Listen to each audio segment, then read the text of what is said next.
Hola amigos, bienvenidos a la edición número 13, parte primera del podcast de riesgo. Esta es una edición especial del podcast de riesgo, ya que es la primera vez que el tema que vamos a tratar hoy me es sugerido. Se ve que algunas de las temáticas que hemos tocado en el podcast generó interés y generó curiosidad y generó preguntas entre algunos miembros de la comunidad artística, y es por eso que un prestigioso artista me acercó un libro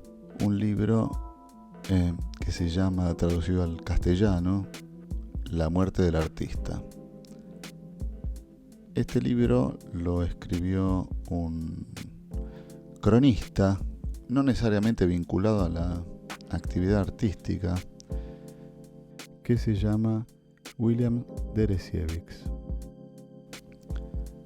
Leí el libro y aporta datos muy interesantes acerca del negocio del arte, del rol que cumplen los artistas, no solamente los artistas plásticos, artistas en general. Nosotros, por una cuestión temática, nos vamos a ocupar exclusivamente de las artes visuales.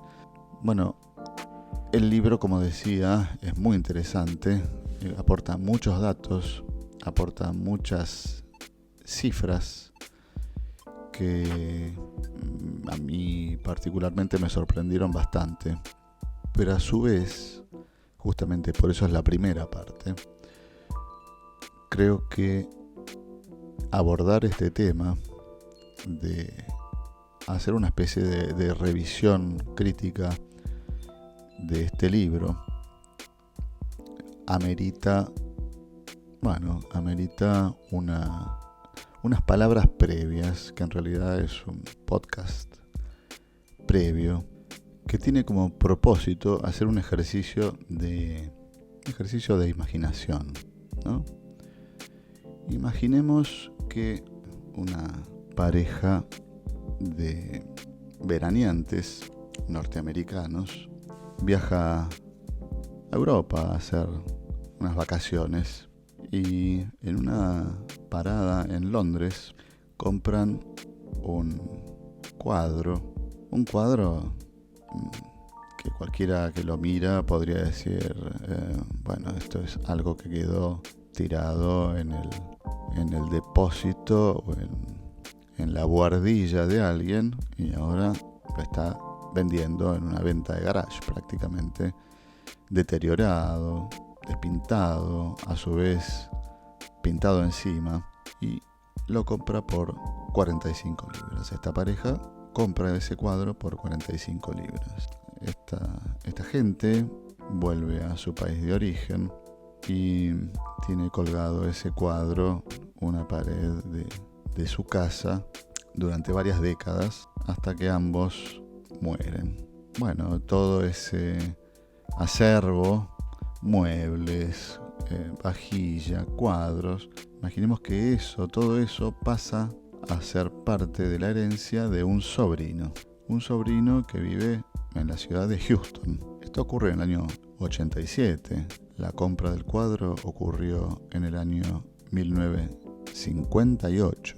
Imaginemos que este heredero cuelga ese cuadro en una escalera de su casa hasta que muere él mismo también en 2004. Y su hija lo hereda y subasta todas las propiedades heredadas, y uno de los lotes de esa subasta es este cuadro que sus abuelos compraron aquella vez en Londres, y ese cuadro se fue en esa subasta por $10,000 más o menos, cuando había tenido una base estimada en esa subasta de entre $1,200 y $1,800. Pero ocurre que dos expertos en arte antiguo lo compran, pujan por él por $10,000. Ahora, ¿qué pasa cuando estos dos expertos asumen que están ante una obra magna de la historia del arte? contratan a una restauradora importante, en realidad no tan importante, sino que su marido había sido alguien muy importante en el mundo de la restauración y la conservación de obras de arte, y pasa unos años trabajando, reponiendo, tapando, destapando la superficie de este cuadro, hasta que el cuadro queda a 0 kilómetros y es puesto a consideración de los expertos de la Galería Nacional de Londres, y se descubre que este es un cuadro importantísimo. Entonces, a partir de esta definición, a partir de este veredicto de los expertos, el trabajo, el cuadro, alguna vez encontrado en una subasta de un pueblo del interior de los Estados Unidos, comienza una gira mágica por todo el planeta, culminando con una muestra de Leonardo da Vinci, una muestra, llamémosla antológica, pero en realidad está muy rodeada de dibujos, y creo que también la Virgen de las Rocas, me parece. Habría que revisarlo eso. Por lo cual, el valor de ese cuadro, luego de este periplo por todo el mundo, es vendido por estos dos expertos a un señor que tiene un depósito por $80 millones. A su vez, el dueño de este depósito lo vende inmediatamente por $127 millones. Acá vamos a hacer un punto y vamos a revisar todo esto que estábamos contando. Las personas que inicialmente compraron este trabajo por 45 libras en una subasta en Londres tienen nombre y apellido y se llaman Minnie y Warren Kuntz. Cuando mueren Kuntz, la familia Kuntz o el matrimonio Kuntz, cuando muere el matrimonio Kuntz, pasa a su sobrino Basil Henry. Basil cuelga este cuadro en la escalera de su casa en Luisiana hasta el día de su muerte y lo hereda su hija, Susan Henry. Luego de pujar y comprar en subasta este trabajo tan misterioso, Alexander Parrish y Rhodes Simon contratan a la restauradora Diane Modestini. ¿Quién es Diane Modestini? Diane Modestini es una restauradora muy conocida a raíz de que fue la esposa de Mario Modestini. Mario Modestini fue el restaurador más importante de arte renacentista italiano del siglo XX. Modestini en su momento fue el restaurador de Leonardo, por ejemplo. Fue restaurador de Caravaggio y de muchísimos maestros renacentistas y barrocos también. Bueno, con este nombre respaldando su trabajo, Diane Modestini se dedicó durante varios años a recuperar este trabajo que, según los dueños y según los escolásticos y expertos de la Galería Nacional de Londres, se trataba de Salvator Mundi, que es un cuadro del que ya hemos hablado bastante en este podcast y que no fue nada más ni nada menos que creado por Leonardo da Vinci. Y por supuesto, algunos protagonistas más de esta historia también son conocidos, como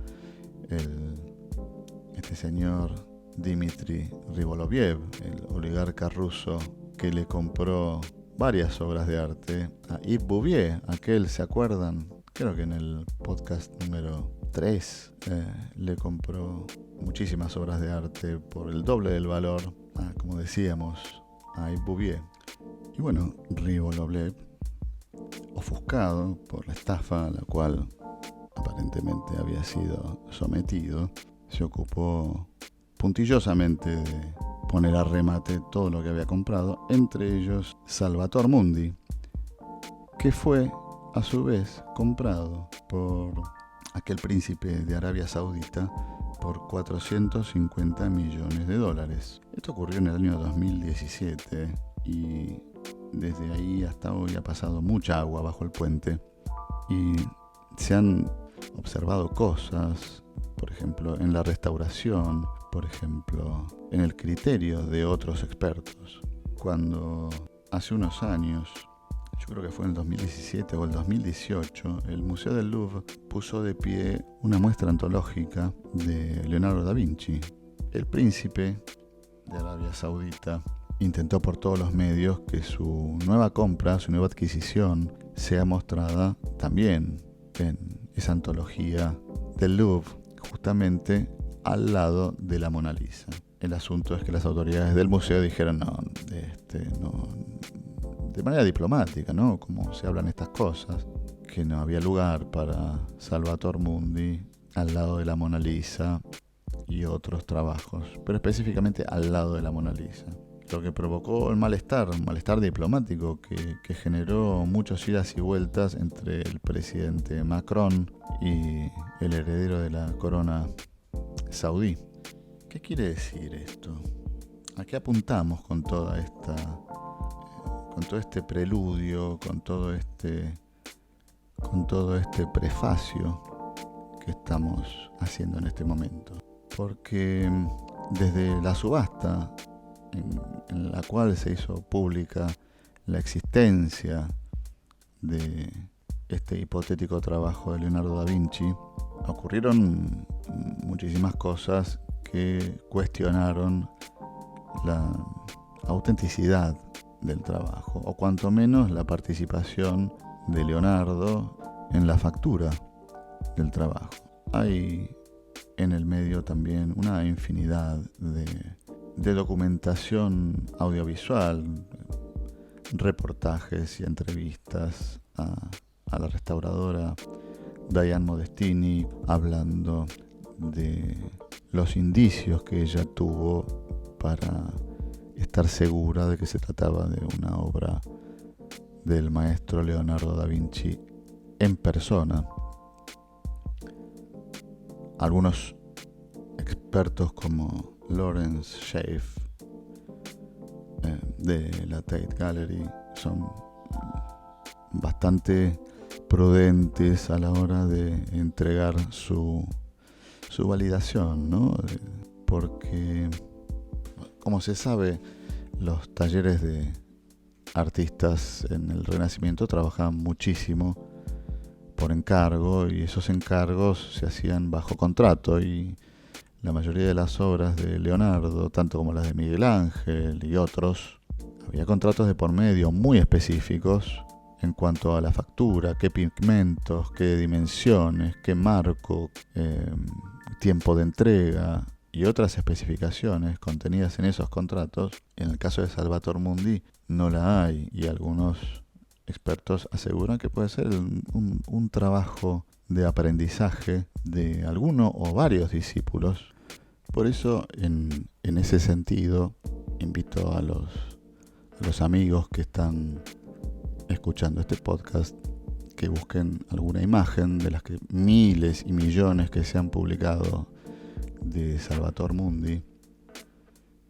Cuando tenemos Salvator Mundi adelante de nuestra vista, se pueden advertir algunas cosas que no están presentes en la obra de Leonardo. Como por ejemplo, si uno se pone a mirar en detalle el rostro de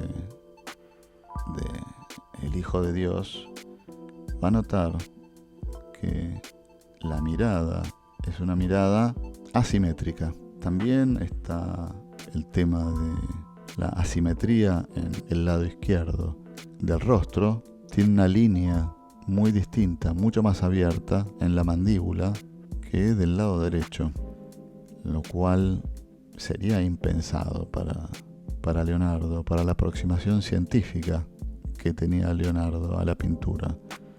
Porque además, cuando se habla de la tremenda espiritualidad que transmite Leonardo a esta obra, hay que saber que Leonardo da Vinci, antes que un pintor, antes que un artista, era un científico con todas las de la ley, mucho más interesado en estudiar la física, en estudiar la óptica, en estudiar la dinámica, porque no nos olvidemos que lo que más ha practicado, por ejemplo, Da Vinci en toda su vida, y con más entusiasmo, fue, no sé, entre otros, el diseño de armas para uso militar. Entre otros, el estudio naturalista y diríamos casi médico del cuerpo humano, disectando él mismo y abriendo cuerpos sin vida, abriendo cadáveres, siempre que pudo, incluso de niños. Incluso ha descubierto la diferencia entre el diámetro